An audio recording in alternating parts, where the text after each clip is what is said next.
दोस्तों, पिछले वीडियो में हमने देखा कि चित्त में किस प्रकार के विक्षेप उत्पन्न होते हैं। हमारे सामने बाधाएं आती हैं और ये बाधाओं के कारण हम योग मार्ग छोड़ देते हैं। पतंजलि ने उनका बहुत ही विस्तार में वर्णन किया और उसके बाद पतंजलि ने यह भी बताया कि मन को शांत करने के लिए आप ईश्वर पे ध्यान कर सकते हैं।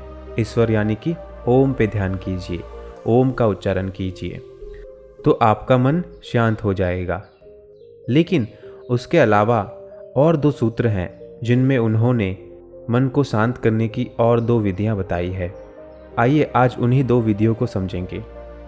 वीडियो शुरू करने से पहले आप लोगों से अनुरोध है कि मेरे चैनल को सब्सक्राइब कर लो, क्योंकि हम पतंजलि योगा सूत्र की पूरी सीरीज लेके आ रहे हैं और वो आपको समयसर मिल जाए। सूत्र संख्या 33। मैत्री, करुणा, मुदिता, अपेक्षाणाम, सुख दुख, पुण्य विषयाणाम, भावना तश्चित्त प्रसादनम, अर्थात सुखी जनों से मित्रता, दुखियों पर दया, पुण्यात्माओं में हर्ष और पापियों से उपेक्षा की भावना से चित्त प्रसन्न होता है। चित्त सत्व, रस तथा तम गुणों से गठित हुआ है, इसीलिए इसमें तीनों गुण विद्यमान है। यह सत्व गुण विद्या है तथा तमोगुण अविद्या।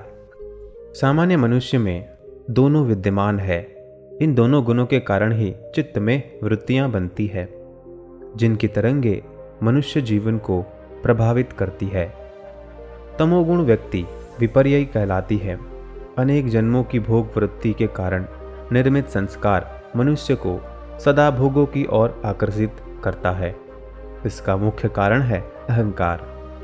मनुष्य को सबसे बड़ा भ्रम यह है कि मैं अलग हूँ, सृष्टि से भिन्न मेरा अस्तित्व है, अन्य से मेरा कोई संबंध नहीं।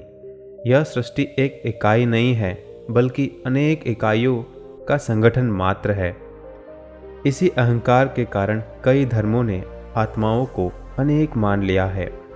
अहंकार के गिरे बिना अद्वैत की उपलब्धि नहीं हो सकती। योग साधन को चाहिए कि विद्या रूपी गुणों का विकास करे तथा अविद्या देने वाले दोषों को दूर करे। मित्रता, दया, हर्ष, करुणा, हिंसा आदि विद्या हैं तथा राग, द्वेष, हिंसा, घृणा, निद्रा आदि अविद्या है। विद्यादित गुणों के सेवन से चित्त प्रसन्न होता है, निर्मल होता है, जिससे वह शांत होता है। किंतु अविद्यादित गुणों से वह अशांत होता है, कलुषित होता है, जिससे वह नित्य नई नई चिंताओं और दुखों से ग्रस्त होता है। ऐसा चित्त कभी शांत नहीं हो सकता।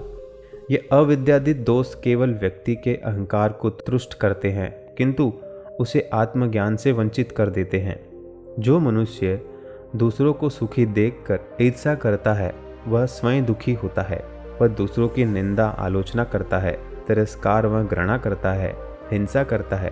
ये सब विकृत मन के लक्षण हैं, क्योंकि भीतर जो भरा है वही बाहर प्रकट होता है। ये चिन्ह जिससे पहचाना जा सकता है उसके भीतर क्या भरा है। इनमें उन व्यक्तियों को लाभ कुछ भी नहीं होता, बल्कि उसका जीवन नरक बन जाता है। इन सब से केवल उसे अहंकार को तुष्टि मिलती है और अन्य सब बुरे हैं, मैं अच्छा हूँ। जो अच्छा है उसे अपने को अच्छा सिद्ध करने के लिए ऐसे उपायों की आवश्यकता ही नहीं होती। ये ऐसे अवगुण हैं जो दूसरों का कुछ भी अहित नहीं करते, बल्कि स्वयं का ही अहित करते हैं। स्वयं की निंदा करने में अपने लिए गुण के द्वार ही बंद कर देते हैं।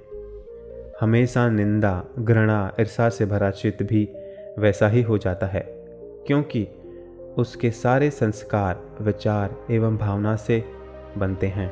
इसीलिए पतंजलि चित्त की निर्मलता के लिए सकारात्मक तत्वों की बात करते हैं। सुखी जनों से मित्रता, दुखियों पर दया, पुण्यात्माओं में प्रसन्नता की भावना तथा पापियों की उपेक्षा करने से चित्त प्रसन्न और निर्मल होता है। जब तक चित्त निर्मल नहीं होता तब तक वह अशांत बना रहता है। ऐसे चित्त को आत्मज्ञान का फल नहीं मिलता। इन सकारात्मक तत्वों से ही साधक शुद्धता को प्राप्त होता है। इनसे घृणा, ईर्षा, द्वेष, क्रोध आदि मलों का अपने आप नाश हो जाता है। सूत्र संख्या 34। प्रचर्दन विधारणा अभ्यासम वा प्राणस्य, अर्थात प्राणवायु को बारंबार बाहर निकाल के और रोकने से चित्त स्थिर होता है। नासिका द्वारा फेफड़ों में स्थित वायु को वेग पूर्वक बाहर फेंक कर बाहर ही उसे रोक रखने से मन में स्थिरता आती है, एकाग्रता स्थित होती है। इस सूत्र में 2 शब्दों को विशेष कहा गया है। प्रचर्दन, फेफड़ों में रहने वाली प्राण वायु को वेग पूर्वक बाहर निकालने को प्रचर्दन कहते हैं। दूसरा है विधारण, वेग पूर्वक बाहर की ओर फेंकी प्राणवायु को बाहर ही रोके रखने की क्रिया को विधारण कहते हैं। मन की स्थिति को साधने के लिए ये 2 साधन कहे गए हैं। जब कभी भी मन में विक्षोभ हो, मन चंचलता से ग्रसित हो, निराशा, उदासी, आलस्य, प्रमाद अपना जाल फेंक रहे हो, तब प्रत्येक मनुष्य को प्राणायाम की इस विधि का उपयोग करके अपनी चेतना को स्थिर करना चाहिए। स्थिर हुई चेतना ही ऊर्ध्वगामी होकर मनुष्य को प्रज्ञालोक तक ले जा सकती है। महर्षि इस सूत्र में कहते हैं कि यदि साधन कठिन हो, नहीं किया जा सकने वाला हो और करने में अगर लंबा समय लग रहा हो तो सांस का प्रयोग कर सकते हैं।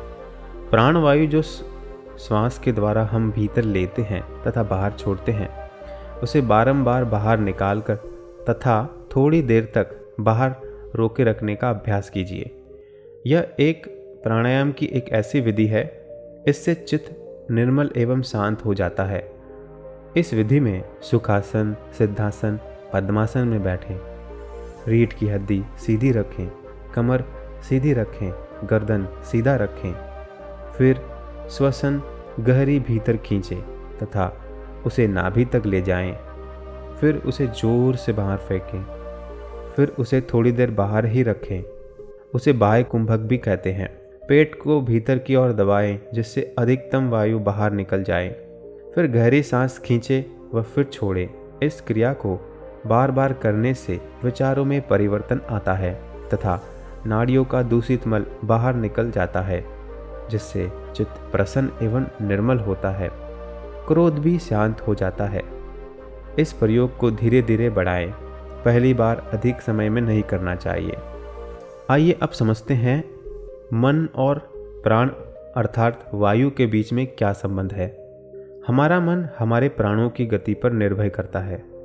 हमारे प्राण हमारे मन की स्थिति पर निर्भर करते हैं। मन और प्राण परस्पर एक दूसरे को प्रभावित करते हैं। अंततः यह तो निश्चय है कि एक पक्ष पर होने वाली गतिविधि अन्य पक्ष पर प्रभाव डालती है। जैसे अगर आपका मन चंचल है तो आपकी सांसें भी डगमगा जाएगी, लेकिन अगर आपका मन शांत है तो आपकी सांसें गहरी और बहुत शांत होगी।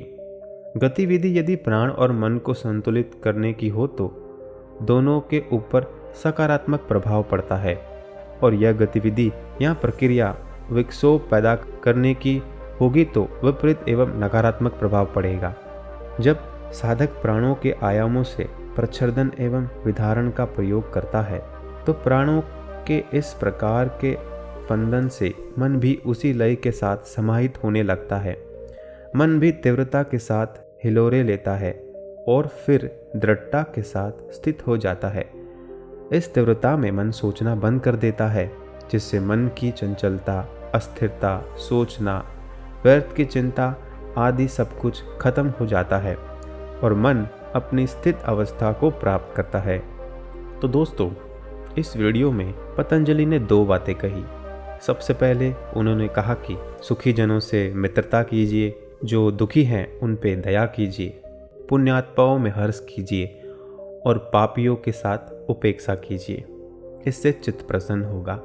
दूसरे सूत्र में पतंजलि ने बताया कि अपने प्राणवायु को बारंबार बाहर निकालें और उसे बाहर ही रोक के रखें, बाह्य कुंभक करें, इससे भी मन शांत और स्थिर होगा। और हाँ, इससे पिछले वीडियो में हमने देखा था कि आप ईश्वर प्रणिधान का भी उपयोग कर सकते हैं, अर्थात आप ओम का जाप कर सकते हैं, जिससे आपका मन शांत होगा। दोस्तों, अगले वीडियो में हम और तरीके जानेंगे जिससे कि मन शांत होगा। आज की वीडियो में इतना ही। अगर आपको वीडियो अच्छा लगा हो तो चैनल को सब्सक्राइब कर लो और इस वीडियो को लाइक कर दो। धन्यवाद।